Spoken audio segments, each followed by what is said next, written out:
sendo repercussão no nosso país, porque o filho do ex-presidente, o senador Flávio Bolsonaro, esteve no centro do Roda Viva ontem, sendo entrevistado em meio a tantas questões aí que estão no país.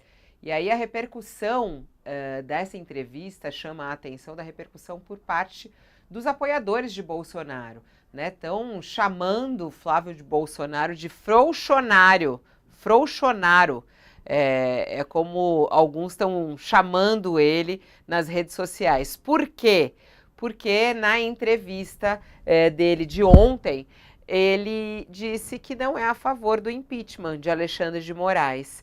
E aí os bolsonaristas estão criticando ele nas redes sociais. Alguns chamaram ele de frouxonário, principalmente pelo fato de ele se declarar contra o impeachment de Alexandre de Moraes. Ele declara ser contra a destituição de Alexandre de Moraes. Após ser questionado lá na entrevista, o filho do ex-presidente disse ser a favor do diálogo e que o pedido para o impeachment do ministro não é o caminho certo. Vamos assistir esse trecho da entrevista dele no Roda Viva.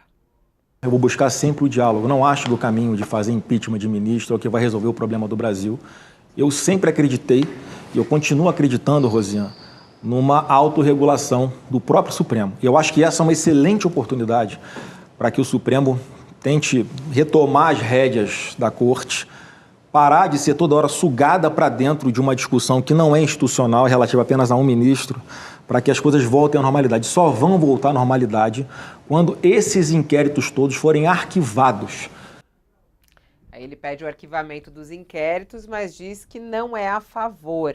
Os bolsonaristas não gostaram, Sakamoto, estão chamando ele de frouxonário nas redes sociais.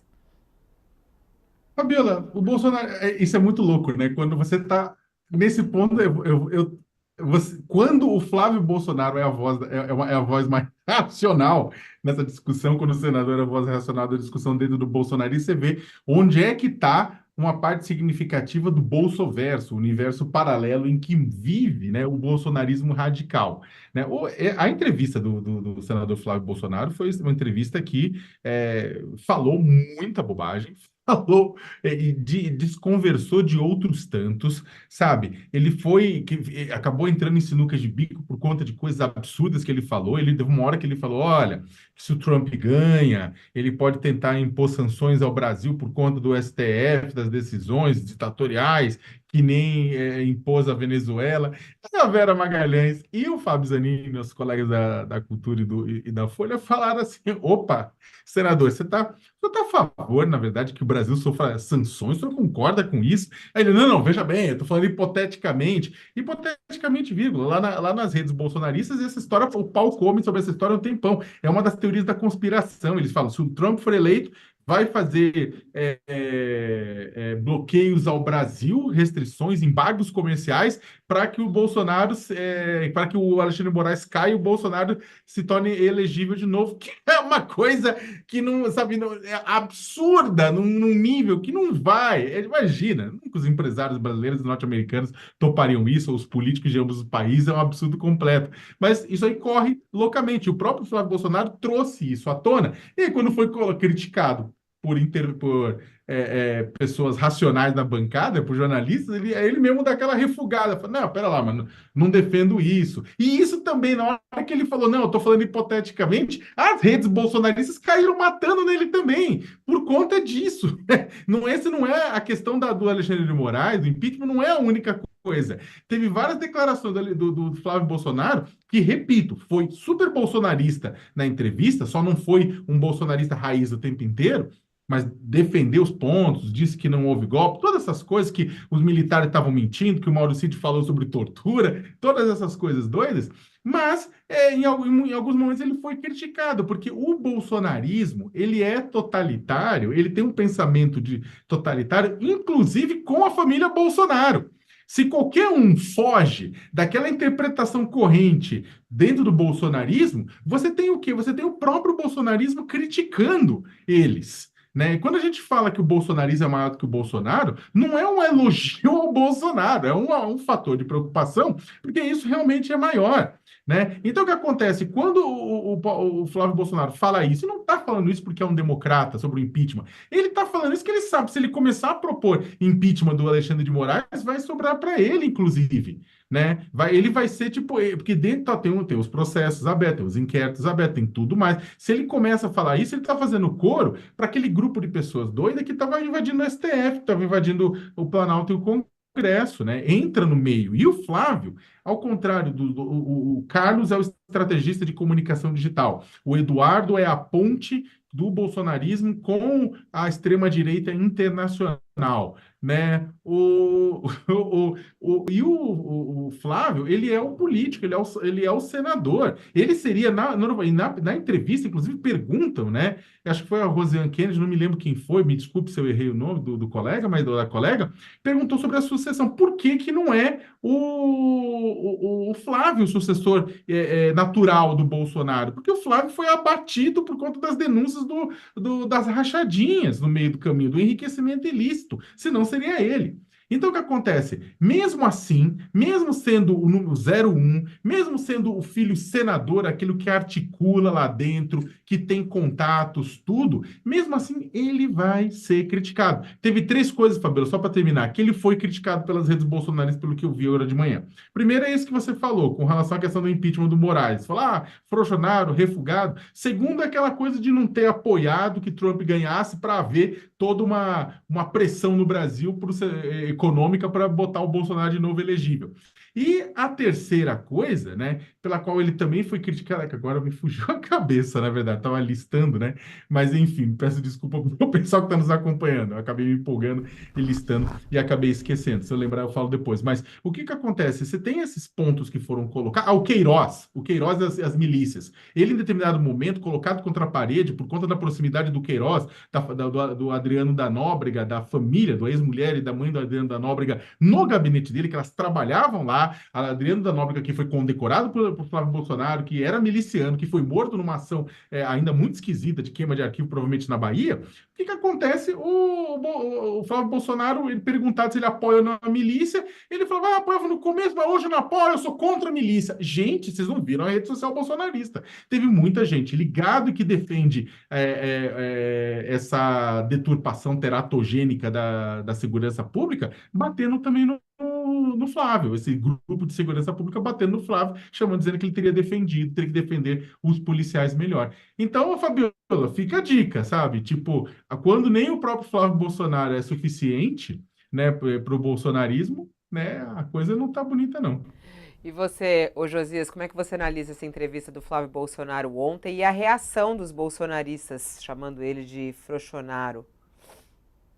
Houve um tempo, Fabiola, em que a autofagia era uma doença da esquerda, era identificada como uma doença da esquerda. Mas a fome com que o bolsonarismo se volta contra si mesmo, às vezes, revela que os devotos do Bolsonaro herdaram a fúria canibal dos índios caetés, os índios que comeram o bispo Sardinha em 1556, lá no litoral de Alagoas. Bolsonarismo herdou a fome dos caetés. E aí foram mastigar até o Flávio Bolsonaro. E mastigaram porque ele disse que é contra o impeachment do Alexandre de Moraes. Ele sabe, ele é senador, ele sabe que não há a menor hipótese de o Senado aprovar uma coisa como essa. Mas ele manteve a lógica do bolsonarismo quando questionou a legitimidade do ministro do Supremo, defendeu o arquivamento dos inquéritos estrelados pelo pai dele, né? Essa entrevista foi risível, né? É uma entrevista, ele disse na entrevista que o pai não tentou dar golpe de Estado e comparou com a venda de um terreno na Lua. Se eu quiser vender um terreno na Lua agora, você vai aceitar? Disse que jamais passou pela cabeça do Bolsonaro se asilar na Embaixada da Hungria, utilizar aquela passagem dele pela Embaixada para fugir do alcance da Polícia Federal. Aí ele diz a certa altura, se ele quisesse ir lá pedir asilo, ele tinha ficado lá. E A questão toda é que não tem nexo, nada do que ele fala tem nexo. Porque não estamos falando de vento. A tentativa de golpe foi colocada no enredo da Polícia Federal pelo próprio Mauro Cid, que foi o ajudante de ordens do pai do Flávio Bolsonaro. Um relato constrangedor, que se você leva a sério o Mauro Cid, como a Polícia Federal está fazendo, você descobre que esse negócio de vender terreno na Lua, o Bolsonaro tentou converter a democracia num loteamento lunar mesmo. E ele expôs a escritura que estava ali na forma de minutas de golpes aos comandantes militares. A questão é que o general Freire Gomes, do Exército, o brigadeiro Batista Júnior, da Aeronáutica, eles contaram lá para a Polícia Federal que eles se recusaram esse convite do Bolsonaro para levar as Forças Armadas para o mundo da Lua. Então, e para desassossego do Flávio Bolsonaro, do pai dele, tentar golpe já é crime, é o que prevê a legislação. E aí vem os pernoites na embaixada e ele fala, não tem esse papo de fugir, de pedir asilo, mas ele não consegue dizer por que que o pai foi para lá, por que que ele passou 2 noites na embaixada. Aí ele pede para todo mundo se fazer de bobo. Ele diz, olha, o meu pai lá, o senador Bolsonaro, sei lá como ele se refere ao pai, não comentou comigo, ele não se abre para ninguém. Então ele diz, não foi pedir asilo, não foi fugir da Polícia Federal, mas não sabe para que que o pai foi para lá. É inexplicável, de fato, né? E aí, nessa mesma entrevista, ele diz que não defende as milícias. Aí realmente, ele, quando deputado estadual, ele homenageou com menções honrosas na Assembleia Legislativa do Rio 2 ex-PMs lá tóxicos. Um se chama Ronald Pereira e o outro é o Adriano da Nóbrega. Esses personagens, eles chefiaram lá o célebre escritório do crime no Rio de Janeiro. O Adriano, ele ganhou, além da menção honrosa, ganhou a medalha Tiradentes, que é a honraria mais cobiçada da Alerj, o Flávio Bolsonaro deu para ele. A mãe desse miliciano foi empregado na rachadinha lá do gabinete do Flávio Bolsonaro, a ex-mulher dele também. Então, não dá, Fabiola, é um negócio... Se o Flávio Bolsonaro diz que não gosta de miliciano, aí tudo é possível no país. É um negócio... não dá. Fica evidente, se você assiste a entrevista, fica evidente que a família Bolsonaro, de fato, não gosta de nada errado, não suporta golpe de Estado, não gosta de milicianos, somente um pouquinho. Foi até a tua coluna, né? Somente um pouquinho.